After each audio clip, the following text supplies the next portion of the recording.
Welcome to Breathe California TV. Each week for the last 30 years, we've been giving you a show on how you can take charge of your life, prevent health problems, talk about lung health, which is the job of Breathe California. Today, our guest is Sandra Philpott from Breathe California. She's going to talk about what she's doing to get our cities to clean up and what you can do to make a difference on protecting your health and that of everybody else around you. We'll be back in 30 seconds. See you then. It's given me a chance to go out and be with people who has the same problem. And it helps you to manage your life better too, because you hear different things from each person, and it's just been really helpful in many ways. Welcome back. I'm Terry Trumbull, volunteer for Breathe California. I'm with Hotshot staff member Sandra Philpott. She's going to talk to us about the Clean Cities program and the annual fundraiser of Breathe California, and in general, just tell us what they do. Welcome, Sandra. Thank you. Thank you, Terry. My name is Sandra Philpott. I'm the Environmental Health Director for Breathe California. And I'm also the co-coordinator for Clean Cities as well. I came to know Breathe probably a little bit over 10 years ago. I worked for another agency, and the agency sent me to Breathe to get my certification for facilitator training. Since then, I became a trainer, so I could actually teach facilitator training and interventionalist training. And I just enjoy working with people and keeping them healthy. Well, it sounds like you've devoted your career to it. We appreciate that. So how long have you been working for Breathe California? 3 years now, but I've known of Breathe a little bit over 10 years. And I was a contractor with Breathe at that time as well. Well, it sounds like my background, which started 48 years ago. Oh, wow. I was very active in a group called GAS, Group Against Smoking Pollution. Oh, wow. And they gave up the ghost and said it made more sense just to spin off everything they were doing into Breathe California. So tell us a little bit more, what's Breathe California's focus? What our focus is, we have a large focus on different things that are happening in the community. Breathe itself, I can tell you a little bit about Breathe, the history of Breathe. We are a 110-year-old nonprofit that was founded here in San Jose, California. We want to fight against all forms of lung disease, and we want to work with the community to help them become more educated in lung health as well. So one of the things that historically Breathe California has bragged about is the number of people it helps in the community. But that had to have been pretty tough during the pandemic in the last year. So what sort of services did you provide and how many people? We usually, before pre-pandemic, we serve about 40,000 residents in our area. It was challenging. We still continue to do health fairs on a smaller scale once everything was cleared from time to time, you know, because of COVID and different things going on. We opened up, we kind of closed down. So we did, I believe, 26 health fairs this year in spite of it. Usually we do much larger scale, but because of COVID, we did less, but we still made it happen. Yeah, I've done 5 or 6 health fairs as a volunteer. And one of the things that always impresses me is the broad scope of what Breathe California is worried about. Yeah. When I sat down at a health fair, we had brochures on 13 different lung disorders that you could have. And that's before COVID-19 came up, which is also a lung disorder. Yes. So what particular programs you work on, Clean Cities? I do. I work on Clean Cities. And just in case anyone doesn't know what Clean Cities is, Which should be our whole audience. So okay. What is it? What is Clean Cities? We are funded by the Department of Energy, and we want to reduce the use of petroleum and have our people, our residents, begin to use electrification or renewable fuels, because that all helps the environment.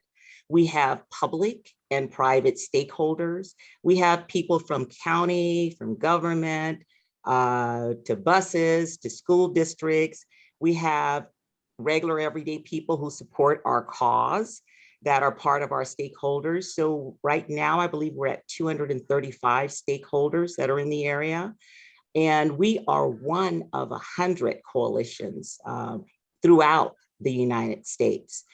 We cover the whole Silicon Valley area, and there's other coalitions as well, but we work with our stakeholders to educate them on infrastructure, on renewable fuel.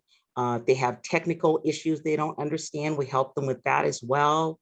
If they want to purchase charging stations, or if they'd like to purchase electric buses, electric cars, we do webinars, we have trainings and things of that sort. So it does, our coalition does a lot. Yeah, it's pretty amazing stuff. We used to give out clean air awards, and I can remember giving them to several cities. Who most people might not realize how big a fleet San Jose has. Yes.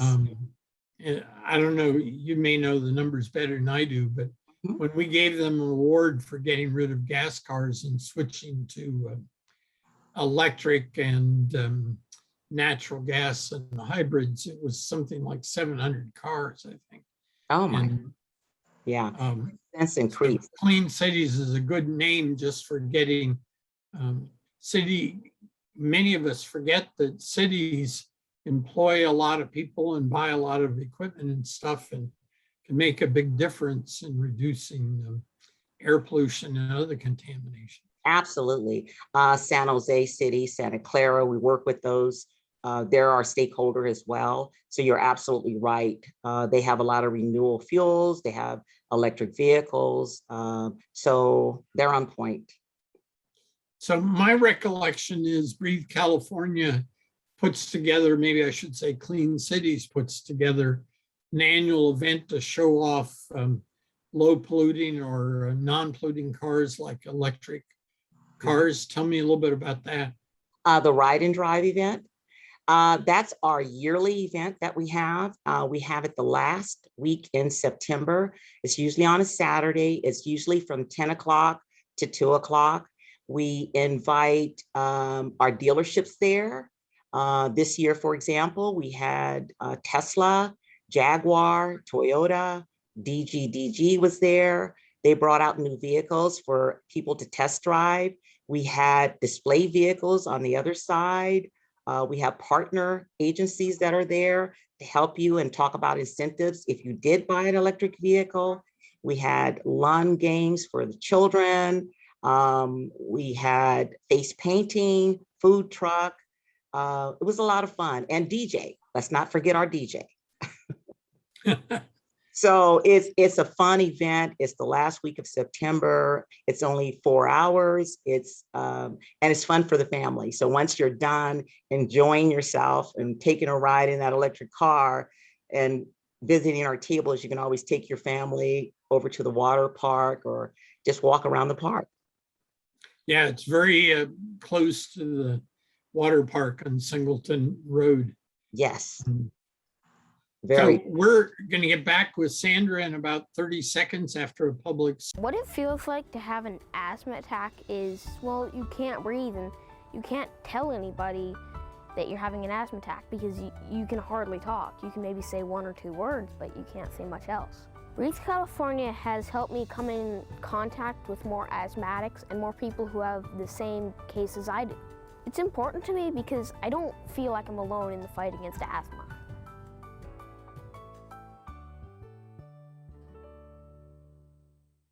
welcome back again. I'm Terry Trumbull. We'd love to have you volunteer like I do. Just give Breathe California a call at 408-998-5865, and you can help get our numbers even higher on the number of people getting help with different lung problems that they might have. So Sandra, you're a big cog in that. Talk a little bit about what you actually spend your time doing. Activities with Clean Cities.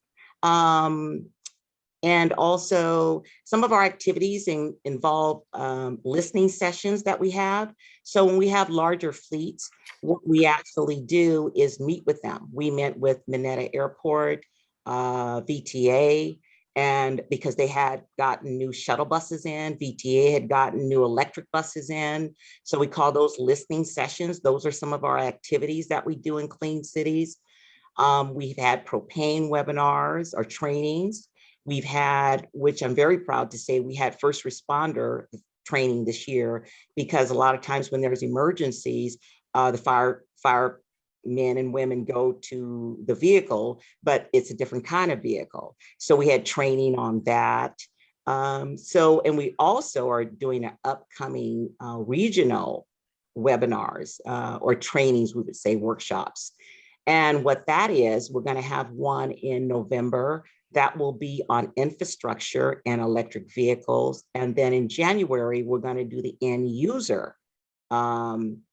So everyday customers. And in February, we're going to work, I think, with the city of San Jose, and we're going to be doing renewable diesel training. So we have a lot of things going on. Yeah, it's pretty amazing. So where are you located in San Jose? We're here on Park Avenue, 1469 Park Avenue. I hope nobody thinks by looking at your picture that you're on Park Avenue, although there is one in the background. That's New York. Yeah. So where are you in Park? 1469 Park Avenue. Yeah, so it's roughly between Santa Clara University, where Park ends, and the other end of it is the park in front of, I keep wanting to call it the Fairmont Hotel. Well, I don't know what it's being called these days. Well, I think about it being not far from Rose Garden and the Egyptian Museum. So in that area. Absolutely. Yeah. So one of the things that I wanted to talk about when I had done some environmental health things for Breathe California, we were trying to get VTA to switch to electric buses because diesel is so polluting, particularly in areas that have bad pollution problems. Are there any things you're doing to try to lighten the pollution on those areas? VTA, you said? VTA has come within the last 2 years, right before pandemic. They actually purchased 10 electric buses, and along with charging systems. So they are on board for changing it up as well. So they're very aware, and we did a listening session, was there very, very informative. Of course, you know, the electric buses are quieter. There's maintenance there, but different kind of maintenance. So they're aboard, just like the airport, little by little. And they plan on, their future plan is to get more in. So I'm not sure if it's within your mandate or not, but while the epidemic has clearly been a major problem for our society, one side effect has been a great reduction in the number of cars on the road and an increase in the number of people that are doing what you and I are doing, which is commuting. So historically, we called that telecommuting. Is Breathe California doing anything to encourage people to stay put rather than going back to their offices? Well, right now, our office is on a hybrid method, meaning that so many days in and so many days away from the office. So I'm sure that's helping the environment. And a lot of companies out there are doing the same thing, and they're coming back at later dates, and they're finding that working from home, some and working in person is working for them. Yes, our environment definitely changed during those times. The air quality was so much better when people were home, but as you know, we all have to get back into the groove of what we do and who we serve. So it's just smart ways of how we do what we do, and being effective. We, for instance, I myself went to a lot of webinars were on Zoom. They still happen. Even the listening session I had, for instance, with VTA was on Zoom. So anything is possible. Less time on the road, people are there. You're getting the answers you need. It's working. Well, I haven't run into anybody that's complaining about telecommuting. I did at the start of the epidemic, people were, but they've gotten adapted to it. And I regularly use the show even before the epidemic to try to talk people into telecommuting if they can, just because car pollution is a major source of our unhealthy air in the Bay Area. Absolutely. It's 40%. Yeah. 40% is from transportation, which are cars, air pollution. Yes. So what else do we need to talk about? I believe we're going to talk about the Breath of Life walk. That sounds pretty ominous. So the Breath of Life walk is Breathe California's big fundraiser for the year. It is. And this year it was held on October the 2nd, which was a Saturday. It's usually held at Hellyer Park here in San Jose, and it's a 5K walk. There's continental breakfast, there was warm-ups, there's goodie bags, and we do ask for agencies to sponsor our event. The cost is minimum cost is $15, which is minimum, I believe. There's also face coverings, Breathe face coverings that they have. If they feel more comfortable using that for the walk as well. So a lot of activities. And in the past, we've had Breathe bringing electric vehicles out at the walk, the early walks. So you can see what they look like and you can see what they get a look feel for them. Yes, yes. But you're not able to drive them around. You're not when they're parked. But on our ride and drive event, yes, you are able to drive them. But on the walk, you're not. But it was a lot of fun. A lot of fun. Like I said, they get their goodie bags, they get their mask, and we are socially distancing as we're supposed to do at that time. So it was nice. So I've been at a lot of past walks, and last year I had severe arthritis that limited my walking.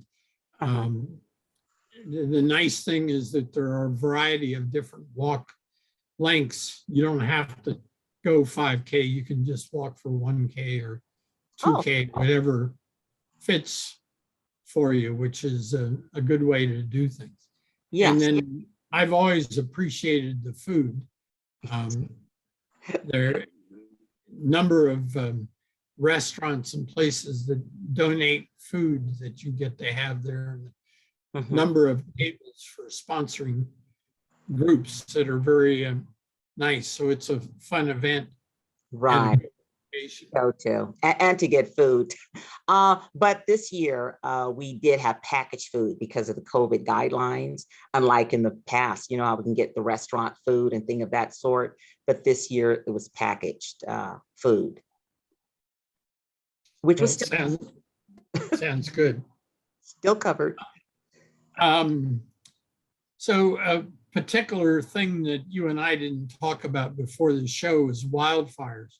We know that there's significantly unhealthy. It's been the major air pollution events for the last year. Right.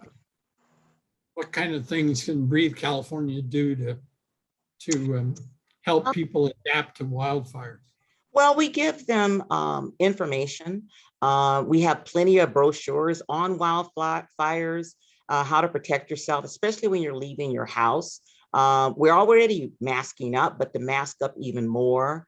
And also, I believe the schools were all at home, still at home working. So that was fine. So if you came to us and you wanted information on that, of course, we tell you to mask up. Of course, we have brochures and information regarding that, because it's very, very dangerous for your lungs to be out in it. And some people have compromising health issues, COPD, different things going on with their lungs. So Sandra, our major air quality problem in the last year has been wildfires. Right. What kind of things can or is Breathe California doing to help people with air pollution related problems? We have a lot of material here in the office, but if people reach out to us regarding some of their health problems, we can provide information to them. Of course, we know we need to mask up. It's COVID time, but it's also wildfire time as well.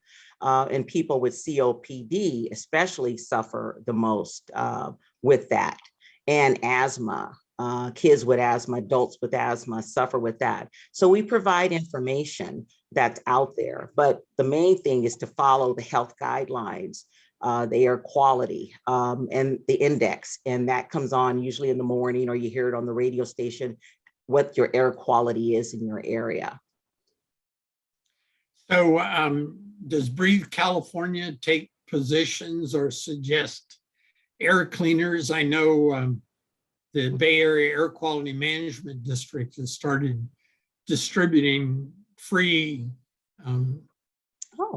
some sort of equipment that pulls the particulates out of the air. Okay. We do have machines in our office, and we have staff that will go out to people's houses that used to be before it was pre-pandemic, machines that would measure the air quality, and they would give suggestions. They ran the machine in their homes probably about an hour or so, and then it would tell you the air quality, and we would give them recommendations for what they would need also in their homes to help the air quality. Then we'd go back and remeasure the particles that were in the air at that time as well, and we still do that. Yeah, I remember programs similar to that, albeit it was Clinton administration. Oh, okay. It was recent to me and maybe to you, but it's light years away for most people, where we went out and did inspections in schools to get them to stop using toxic cleaners and other things, because they end up inhaling them. There are things you can do to prevent damage to your lungs. Wildfires, it's obviously more difficult. Permanent, yes. Meaning you got to live with whatever blows here. Yes, it's terrible, absolutely terrible. But we do, like I said, we give guidance if people reach out to us, and let them know what they can do. And we have plenty of material here in our office that will share that, share advice with them as well. So the last show we had some other Breathe California staffers on, and they pointed out that everybody wearing masks, besides helping with COVID, had a significant impact on flu and other lung diseases by reducing damages to our lungs. So yeah, I can remember making fun of foreign tourists from Asia who were wearing masks all the time, but I know, sounds like a pretty good idea. I know. Now we have to think twice about that, right? Think how smart they were to do that. Less colds, less flus, everything, you know, it really protects you. Sometimes we get tired of it, but in the end, I think studies have shown even with kids catching flus and colds has reduced since COVID time. So So I'm involved with 4 nonprofits, and all of them have the same problem, Oh, which is donations are down. yes. So how do you give money to Breathe California? How do you give money? Very, very easily. You can go to our website. You can, you can go to www.lungs.org and you can give. You can call our office at 408-998-5865, and you can give to our causes that are out there. Credit card is accepted. You can walk in our office, is accepted. And volunteers are needed. I can't express that enough. We definitely need volunteers, people who are interested in keeping our kids healthy and ourselves healthy. Definitely, you want to give back to your communities. Please reach out to us. We're there for volunteers and for funds. And also, it's not too late to give for the Breath of Life walk, if you want to do that as well. And then Breath of Life walk is, and you can go to the website, which is breathoflife.org, and you can still give there as well. So I just want to emphasize the volunteer activities. My experience is that's been very rewarding. You tangibly can see Yes. how you're helping people and making a difference. So that's pretty significant. And to say the least, I think all of our nonprofits need help. They're all doing good deeds, largely without any government funding. So any help from the public. So we've got about 1 minute left. What do you want people to remember from our discussion here? I want them to remember about our yearly event, which is the Ride and Drive event, the last week of September every year. It's usually at Lake Cunningham, 10 to 2. I want them to remember our yearly event, the Breath of Life walk, which is done in October. It's on a Saturday, usually at a park as well. And just remember the important work we do and how we reach out to the communities, the underserved communities. And we want to make them healthier. We want to keep them educated on all things involving electric vehicles, on renewable fuels, because our kids are our future and we want to keep everybody safe. So when you support us, you support our mission. Thank you very much, Sandra. We're out of time, but want everybody to realize that each week we do a show designed to help people prevent contamination of their lungs, and we'll have something new and interesting next week for you. Thanks again. Thanks, Terry.